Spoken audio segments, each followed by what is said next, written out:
ਕਹਿੰਦਾ ਕਿ ਚੰਗੇ ਸੱਜਣ ਜੇ ਕਰਨ ਧੋਖਾ ਤੇ ਦਿਲਾਂ ਵਿੱਚ ਚੀਰ ਫਿਰ ਆ ਹੀ ਜਾਂਦੇ ਨੇ।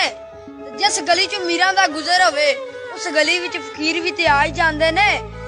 ਸਾਰੀ ਜ਼ਿੰਦਗੀ ਨਹੀਂ ਹੱਥੇ ਸਜਦੇ ਮੂੰਹਾਂ ਤੇ, ਉਹ ਕਦੀ ਅੱਖਾਂ 'ਚ ਅਥਰੂ ਆ ਵੀ ਤੇ ਜਾਂਦੇ ਨੇ। ਤੇ ਕੀ ਹੋਇਆ ਗੁਜਰਾ ਜਮਾੜੇ ਦਿਨ ਨੇ, ਦਿਨ ਚੰਗੇ ਵੀ ਤੇ ਆ ਹੀ ਜਾਂਦੇ ਨੇ।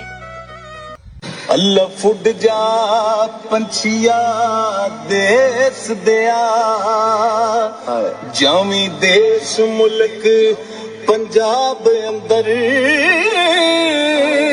ਮੇਰਿਆਂ ਸੱਜਣਾ ਨੂੰ ਮੇਰਾ सलाम आखी, नाले पुछी ने ओ किस हाल अंदर, ते नाले दसी पिया याद मैं करदा हां, ओ जिवें वसदा है दिल दिलदार अंदर, जूंदे रहे ते मिलांगे लख वारी, मर गए ते मिलांगे ख्वाब अंदर। सजनों कैसा लगे शेयर कमेंट करके जरूर दर्शा।